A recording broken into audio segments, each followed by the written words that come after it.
Hello and welcome to a very special Hearthstone Top 5. My name is Benjamin Hero and today we're going to be covering the top 5 insane or terrible cards from the United in Stormwind expansion.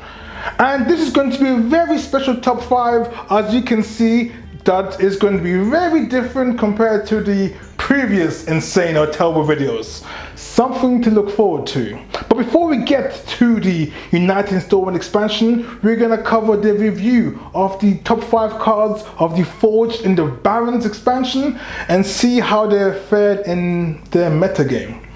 Alright boys and girls, let's get started.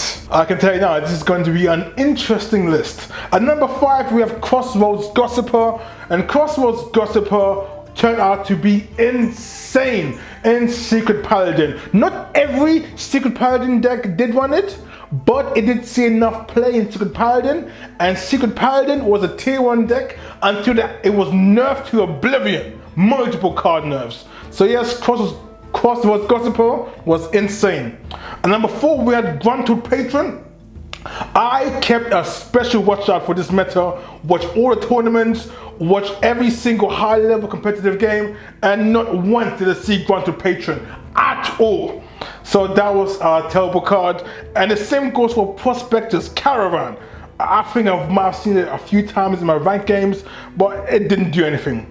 Now at number 2, Celestial Alignment. That was more interesting. So a lot of experimental play, and most often it was just played in Mage because they would discover it, because of Deck of Lunacy, or Druid would sometimes get it with Resizing Purge. But no, Celestial Alignment, it was also terrible. And number 1, Altar of Fire! Yeah! A great meme card. I saw Tice ran it in his Warlock meme deck. For a meme card, it was definitely insane. For a competitive card, yeah, it didn't do its job. Yeah, so this time I got 1 out of 5.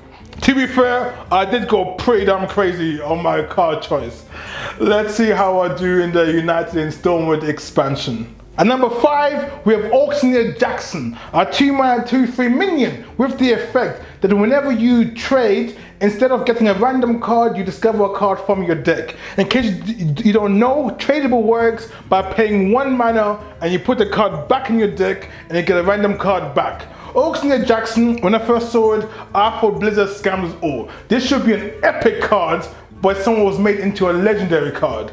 And then I thought the only way to feasibly make Jaxon powerful, and the slim chance I can see it be insane, because there are only 5 neutral tradable cards available, and a few classes have 1 class specific tradable cards.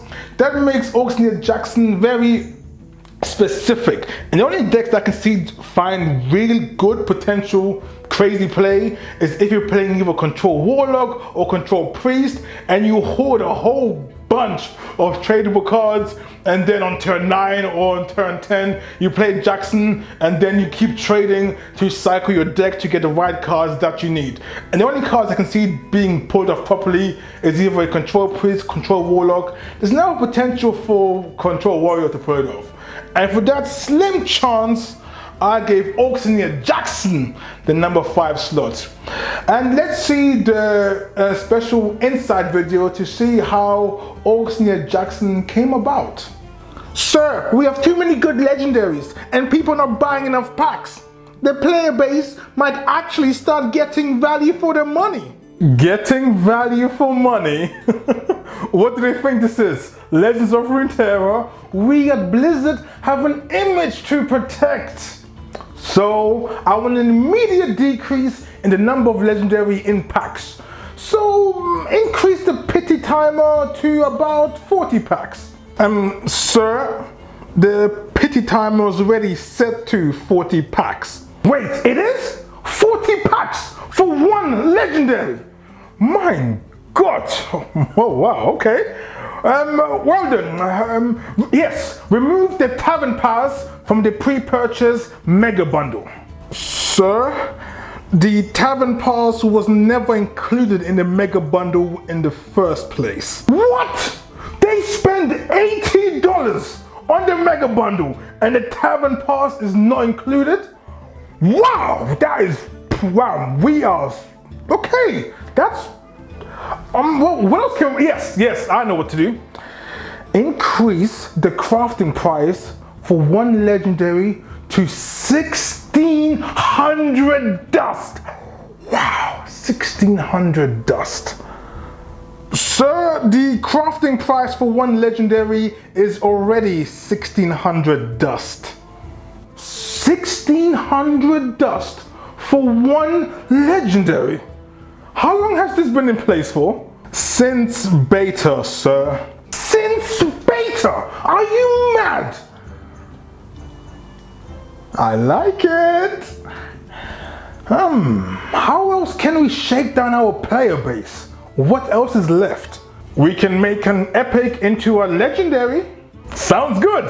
Let's do it. Bid starts at 200 gold. At number 4, we have Shard of the Naaru. A 1-mana tradable priest holy common card with the effect of silencing all enemy minions. When I first saw this card, I thought we have our annoying priest card off this set. I used to hate priest, but then I started playing it and I can see the sort of gleeful joy of making people miserable when you play priest.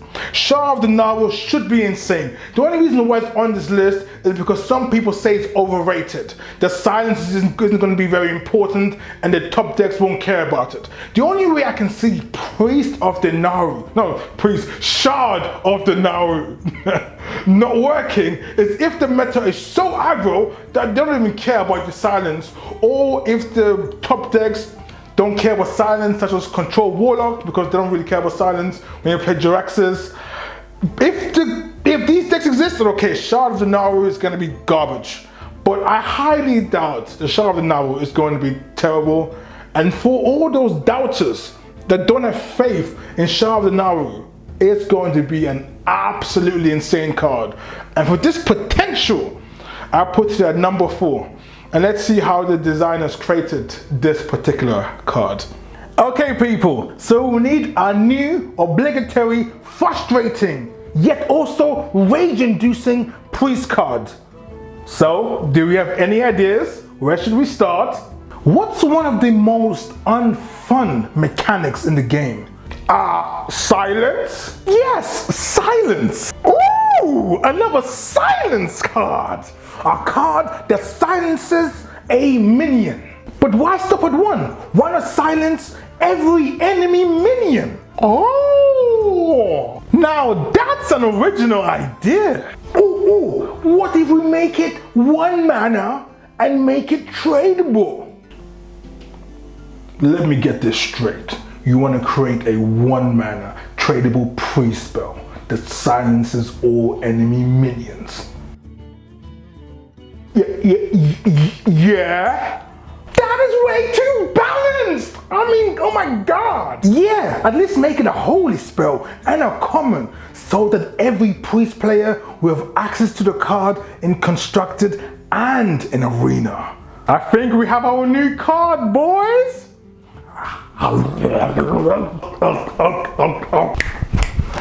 At number 3, we have the Demon Seed, the Warlock Quest, with the end goal effect of summoning Blightborn Tamsin with the battle cry effect of all the damage you take on your turn, your opponent takes instead.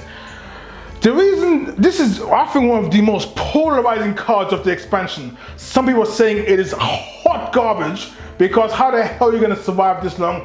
Other people are saying it's going to be OP as hell, like No Hands Gamer. I'm on the camp that I'm not too sure that's why it's at number 3 on the insane and terrible list.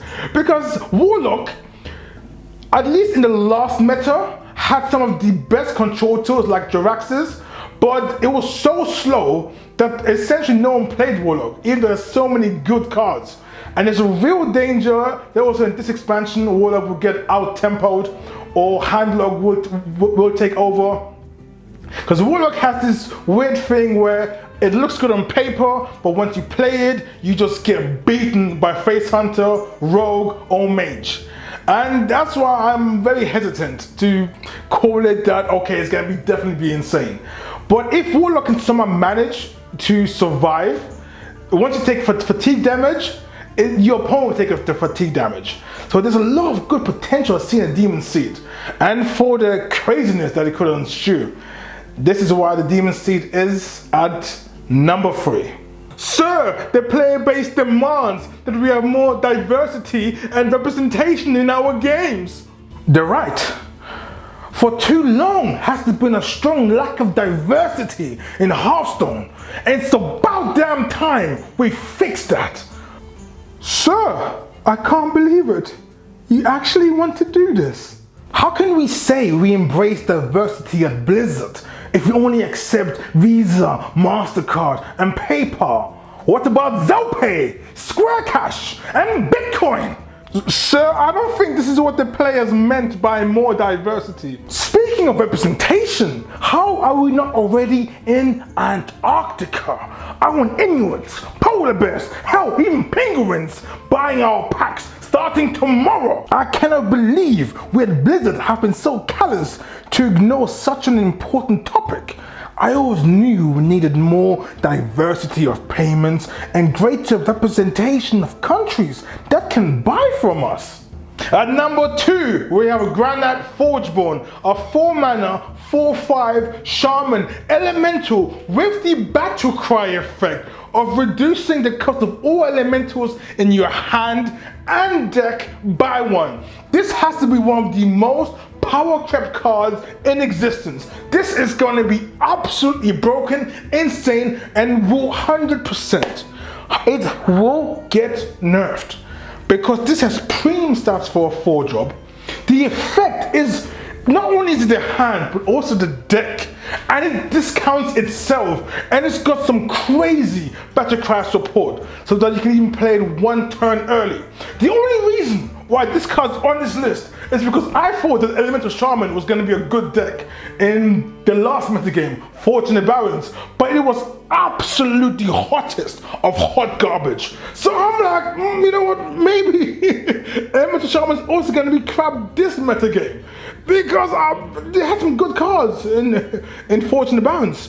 So just because it has to prove itself is why Granite Forgeborn is in this list. Because the odds of it being terrible exist because, hey, it's still Elemental Shaman. But the potential of this card breaking the meta is so high, is why I truly believe, it has to, that Granite Forgeborn is going to be an absolutely insane card. Sir, Elemental Shaman is still not a tier 1 deck. How many more busted elementals must we make before Shaman Stone returns? How is the design team progressing on the next OP Shaman card? Well, sir, they are deep into their creative process and shouldn't be disturbed. At number 1, we have Grand Magus Antonidas, an 8-mana 6/6 with the Battle Cry. If you played a fire spell on your last 3 turns, well, then he summons 3 fireballs that target the enemy board or face. My initial gut instinct was to say this card is hot. I'm talking about Heis Garbage. However, after thinking about it, reading comments, YouTube videos, reviews, and just really thinking about it, if Mage has gotten some really good fire support in United in Stormwind, and if Mage has Incantus Flow to discount spells, it can be quite feasible that you play a fire spell every single turn. And if you do get that going, on 8 mana you can have an immediate board impact of, what is that, 18 damage, either to the face or to minions. It's very strong if you can get the effect off. And since Mage has gotten some very good fire support, I'm now in the camp that I can see Antonidas be pretty good this expansion. I think it's going to be a bit of a sleeper hit, Archmage Antonidas.